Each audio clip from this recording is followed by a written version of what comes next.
अस्सलाम वालेकुम my YouTube family and friends. आप लोग कैसे हो? उम्मीद है कि आप लोग अच्छे होंगे। मैं भी बहुत अच्छी हूँ। Welcome back to my new daily routine blogs.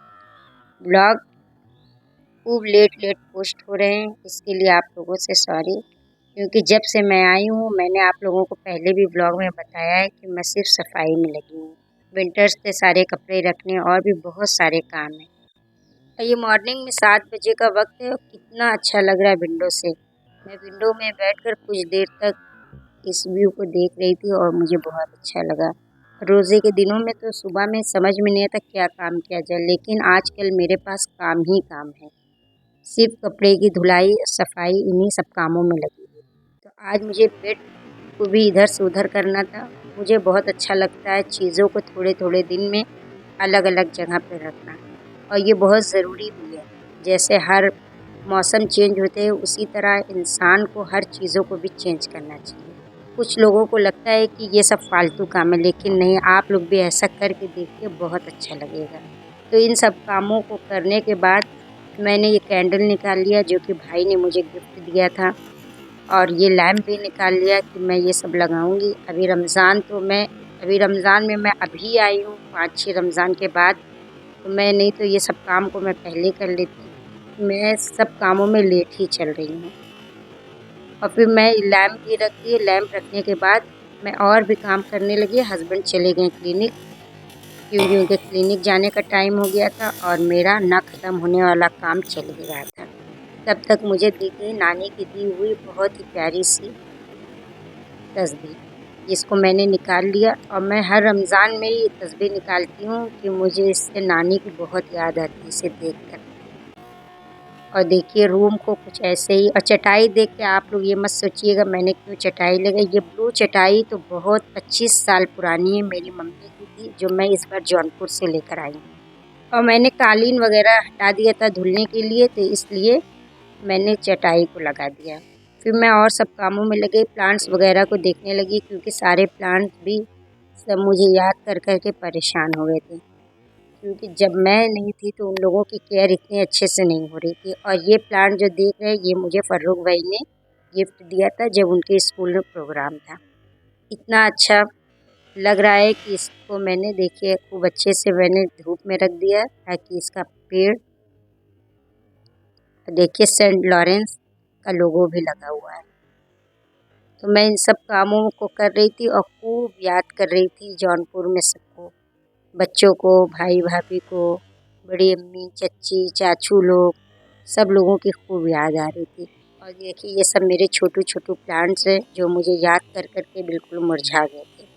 तो मैं इन सब को खूब अच्छे से साफ़ सुथरा किया और नहलाया धुलाया, क्योंकि इन लोगों को भी तो नहाना बहुत ज़रूरी है। ऐसे तो हस्बैंड देखभाल करते थे, ऐसी बात नहीं है, लेकिन मैं तो हर वक्त इन सब कामों में लगी रहती हूँ। वो सुबह में किए और क्लिनिक चले गए। देखिए इस सब को मैं बालकनी से लेकर रूम के पास ला कर रख दिया, ताकि देखिए सारे प्लांट्स को मैंने अच्छे से धुलकर साफ़ करके इधर सामने रख दिया। और ये तस्वीर मैंने उठा लिया, ये तस्वीर मुझे बहुत अच्छी लगती है, इस तस्वीर से ही मैं पढ़ती रहती हूँ। अभी इन सब कामों में लगी हुई थी, तब तक आंधी शुरू हो गई और बहुत ही खतरनाक आंधी आई। आप लोग भी ये हवा का साउंड सुनिएगा कि कितना ज़्यादा हवा में ताकत है।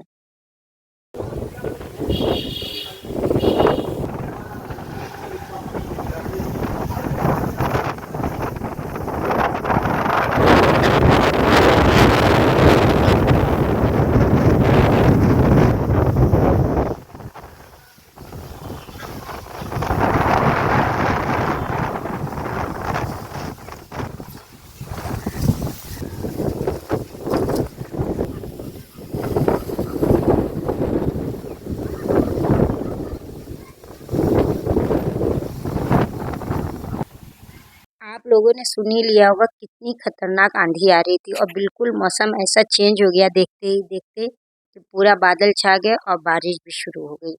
और मैंने बहुत सारी क्लिप नहीं शूट किए क्योंकि मुझे और भी बहुत सारे काम थे। मैं आ गई नीचे किचन में। तो मैंने सोचा कि दाल रखी हुई है, दही बड़ा बना लेती हूँ आज इफ्तार में। तो मैंने दाल को भिगो दिया था, सुबह ही पीस दिया, पीस कर साइड में रख दिया और इधर इमली की चटनी बनाने लगी। मैंने बहुत अच्छे से कोई भी रेसिपी को शूट नहीं किया था, इसलिए नहीं पूरी रेसिपी आप लोगों को दे पा रही हूँ। इंशाल्लाह रेसिपी पूरी दूंगी। इमली की चटनी को बनाने के लिए मैंने इमली को पहले पानी में भिगो दिया था गरम। 2 घंटे के बाद खूब अच्छे से हाथों से उसको मैश करके एक छन्नी से छान कर उसमें 2 बड़े पीस गुड़ के डालकर उसको रख दिया पकने के लिए। जब बहुत अच्छी तरह से पक गया तो उसमें भुना जीरा, थोड़ा सा लाल मिर्च पाउडर, ब्लैक सॉल्ट डालकर पकने दिया। खूब अच्छे से पकते पकते चटनी गाढ़ी हो गई और इधर और भी हाउस हेल्प आ गई थी, सारे काम करके चली गई। देखिए सब कुछ जार वगैरह धुलवा लिया था चटनी के लिए, बॉटल। सुबह में यही सब काम होते हैं, इतना कोई काम नहीं होता। और इधर चटनी अच्छे से बन रही थी और देखते ही देखते चटनी थोड़ी ही देर में बनकर गाढ़ी हो गई। इमली की चटनी एक बार बना ले तो 1 महीने तक की फुर्सत हो जाती है। बार बार आपको चटनी के लिए नहीं खड़े होना पड़ता है। और देखिए, और इतनी ये टेस्टी होती है कि आप दही बड़ा बनाएं, टिकिया बनाएं, चाट बनाएं, जो भी आप बनाएं हर चीज़ में आप इसको इस्तेमाल कर सकते हैं। केचप वगैरह इतना फ़ायदेमंद भी नहीं है, नुकसान है, लेकिन एक बार आप घर में ये बना लेंगे और गुड़ से बनाइए, गुड़ से बहुत अच्छी चटनी बनती है। अब मेरी दूसरी वीडियो में किचन क्वीन मुसना में इमली की चटनी की रेसिपी मैंने अपलोड की थी बहुत पहले, आप लोग जाकर ज़रूर देखिएगा। फिर मैंने आज रमज़ान स्पेशल पनीर के पकौड़े को बनाया। मैंने पनीर को लेकर छोटे छोटे टुकड़ों में कट किया और उसमें मैंने चटनी मिक्स कर दिया। सिंपल हरी चटनी मिक्स करके साइड में रख दिया और इधर बेसन में नमक, हल्दी, मिर्चा डालकर बेसन का एक अच्छा सा घोल बना कर रख लिया। फिर कढ़ाई में तेल डालकर गैस पे रख दिया गरम होने के लिए और मैं सब कुछ फ्राई करती हूँ मस्टर्ड ऑयल में। आप रिफाइंड ऑयल का भी इस्तेमाल कर सकते हैं।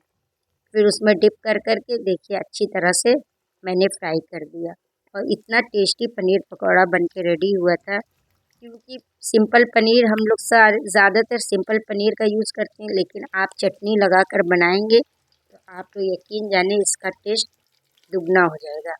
और छोटे छोटे क्यूब में ही कट करिए, बड़ा करने से सिर्फ मुंह में पनीर ही पनीर लगती है। और चटनी डालने से इतनी चटपटी और अच्छी लग रही थी कि सब लोगों को पसंद आई। और मैंने बहुत सारी चीज़ों की वीडियो नहीं शूट की। इफ्तार में तो पता ही आप लोगों को बहुत सारी इफ्तार बनती है, लेकिन वक्त भी होना चाहिए। मेरे पास आजकल वक्त कम है, इसलिए मैं कम वीडियो बना रही, थोड़ी थोड़ी क्लिप ले लेती हूँ। फिर इफ्तार वगैरह करके मैं रूम में आ गई थोड़ी देर लेटने के लिए, बहुत ज़्यादा थक गई थी। सो गई, हो गया ये सुबह सहरी का वक्त। 4 बजे मैं उठकर नीचे आई, क्योंकि किचन नीचे और मेरा रूम ऊपर है। तो आई फटाफट सहरी वगैरह, नंद लोग थी, सब लोग मिलकर सहरी बना लिए और सहरी लेकर मैं ऊपर आ गई हस्बैंड के लिए। और मैंने थोड़ा सा डेकोरेट किया क्योंकि मुझे एक वीडियो शूट करना था, तो इसलिए मैंने इस कैंडल को लगा दिया, जो कैंडल मैंने दिखलाया था कि भाई ने गिफ्ट दिया। और खजूर को मैंने कट करके बीज निकाल के उसमें मैंने बादाम का डाल दिया कि हस्बैंड इसी के बहाने बादाम थोड़ा खा लेंगे, और ना ड्राई फ्रूट खाते ही नहीं हैं। और केला मैं ज़रूर लेती हूँ, केला आप लोग भी खाया करिए, केले से भूख बिल्कुल नहीं लगती है। एक केला सहरी में ज़रूर आप लोग खाया करिए। पहले तो मैं नहीं खाती थी, लेकिन अब मैं ज़रूर खाती हूँ। मुझे उससे बहुत अच्छा लगता है और पूरे दिन पेट पूरा फुल रहता है। और देखिए खजूर कितनी अच्छी लग रही है। आप इसमें कोई भी ड्राई फ्रूट अपनी पसंद का डाल सकते हैं। मैंने तो बादाम डाला है, लेकिन आप कोई भी डाल सकते हैं। अब हो गई अज़ान, हम लोग भी नमाज में लग गए। मैं और हस्बैंड को मस्जिद भी जाना था, लेकिन बोले 2 रकात नमाज पढ़ के फिर मैं मस्जिद जाता हूँ।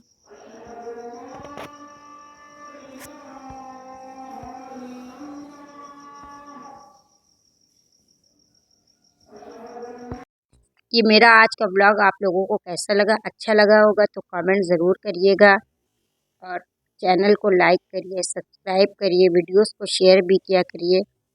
और आजकल प्रॉपर ब्लॉग नहीं बना पा रही हूँ, इसके लिए आप लोगों से मैंने पहले भी सॉरी कर किया है। तो अब मुझे वक्त लगेगा, क्योंकि आजकल मैं बहुत सारे कामों में हूँ और रमज़ान की वजह से बहुत बिजी शेड्यूल चल रहा है। तो उम्मीद करती हूँ ब्लॉग आप लोगों को अच्छा लगा होगा, लाइक ज़रूर करिएगा। फिर मिलूँगी कोई मज़ेदार से डेली रूटीन के ब्लॉग में। तब तक के लिए मुझे और मेरी फैमिली को दुआओं में याद रखिएगा। अल्लाह हाफिज़। Bye bye.